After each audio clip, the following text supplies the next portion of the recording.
안녕하세요. 저는 고려대학교 신소재공학부 2사학번으로 입학한 유민상입니다. 저는 초등학교 3학년 때부터 중학교 2학년 때까지 윤선생 학습을 진행했습니다.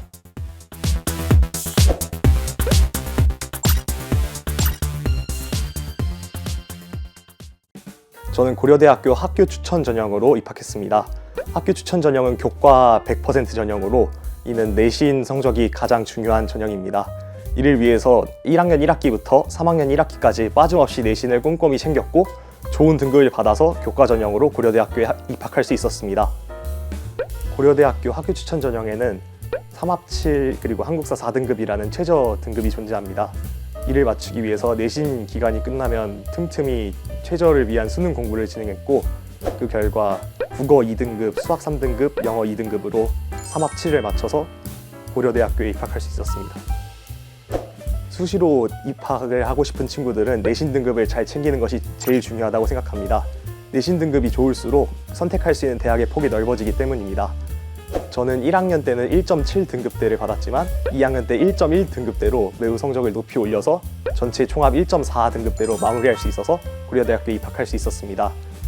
종합전형을 준비하는 친구들은 본인에게 맞는 탐구 주제를 선정하여 탐구를 진행하고 이를 생활기록부에 잘 녹여내는 것이 중요하다고 생각합니다.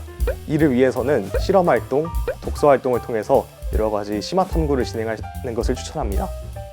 내신 기간 끝나면 선생님이 보고서 제출하고 싶은 학생은 언제까지 작성해서 와라 이렇게 말씀하시거든요. 그럼 이제 그 기간에 맞춰서 본인이 탐구활동을 진행해서 보고서 작성하고 그 결과를 선생님께 제출해드리면 선생님이 그 생기부에 작성해 주셔요. 생활기록부에 들어가는 세특은 먼저 선생님께 어떤 탐구활동을 하겠다고 말씀을 드리고 탐구활동을 진행해서 보고서를 선생님께 제출을 하면 됩니다. 저는 1학년 2학기만 2등급, 나머지 모든 영어 내신은 1등급이었습니다. 저는 학교 내신 출제자이신 학교 영어 선생님의 수업을 열심히 듣고 선생님이 강조하신 부분에 표시를 해놓고 이를 자주 점검했습니다. 또 시험에 나올 법한 영문법을 직접 정리하면서 문제에 출제될 만한 포인트를 잘 정리했던 것 같습니다. 이 과정에서 윤 선생을 통해서 중학교 때 정리했던 영문법이 큰 도움이 되었습니다. 수능 날에는 어떤 문제가 출제될지 알 수 없기 때문에 준비를 할 때 모든 유형에 대한 철저한 준비가 필요하다고 생각합니다. 또 평소에 모의고사를 풀 때 수능이라고 생각하고 실전 연습을 하는 것이 중요하다고 생각합니다. 네, 저는 수능에서 89점으로 아쉽게 2등급을 받았습니다.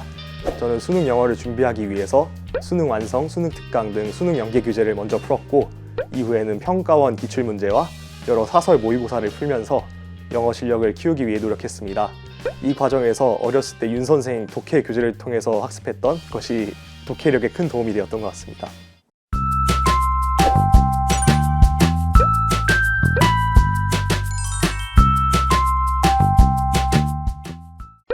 저는 윤 선생 학습을 주 7일 하루도 빠짐없이 매일매일 진행했었습니다. 초등학교 3학년 때부터 꾸준하게 영어를 학습한 결과 중학교 때는 상당히 실력이 있었습니다. 이를 통해서 중학교, 고등학교 때는 좋은 영어 성적을 받을 수 있었고 윤 선생을 통해 기초 학습을 한 결과 고등학교에서 영어를 자기주도적으로 학습할 수 있었습니다. 윤 선생은 1대1로 선생님과 학생이 수업을 진행하기 때문에 본인이 부족한 점을 바로바로 확인할 수 있어서 좋았습니다. 또 매일 일정한 양의 과제를 수행함으로써 자기주도 능력을 기를 수 있었고 이는 제가 고등학교에 진학해서 학원 없이 자기주도 학습으로 영어를 학습할 수 있는 기반이 되었습니다.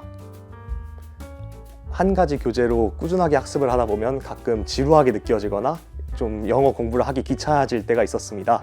이때 선생님과 여러 번의 상담을 통해서 다양한 시리즈의 교재를 학습을 하는 방향으로 정했고 이를 통해서 지루함 없이 꾸준하게 영어 공부를 할 수 있었던 것 같습니다. 윤 선생의 여러 가지 교재에는 영어 지문을 학습하면서 여러 가지 소재를 다룬 영어 지문을 접하게 됩니다. 가장 기억에 남는 교재는 윤스 리딩 솔루션이라는 교재였습니다. 이 교재에는 여러 가지 주제를 다루는 글을 바탕으로 영어 지문 독해 능력을 학습할 수 있는 교재였습니다. 이를 통해서 영어뿐만 아니라 여러 가지 다양한 분야에 대한 지식을 쌓을 수 있어서 좋았습니다. 선생님과 꾸준하게 학습을 진행하면서 일정한 양의 영어 단어를 꾸준하게 외우도록 하셔서 어휘력에 상당한 도움이 되었던 것 같습니다. 또 매 수업 때마다 받아쓰기를 연습을 시켜주셔서 듣기 능력이 많이 향상됐던 것 같습니다.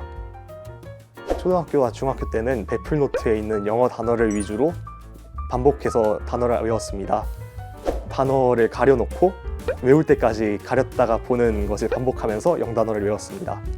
이 방식을 고등학교 때 영단어를 외울 때도 적용해서 많은 도움을 받았습니다. 어렸을 때 윤 선생 스마트 학습을 통해서 여러 영어 문장들을 꾸준하게 들은 결과 고등학교 때는 크게 듣기 연습을 하지 않아도 듣기 문제는 어려움 없이 맞췄던 것 같습니다.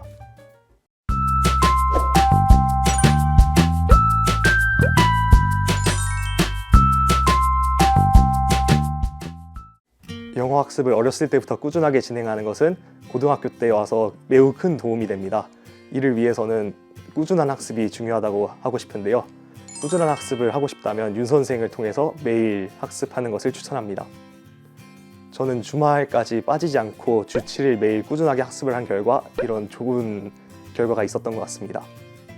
절대평가라는 것이 이제 1등급 기준 90점만 넘기면 돼서 쉽다고 생각할 수 있는데 반대로 생각하면 어떤 난이도로 나오든 90점을 넘겨야 한다는 것이 굉장히 어려울 수 있습니다.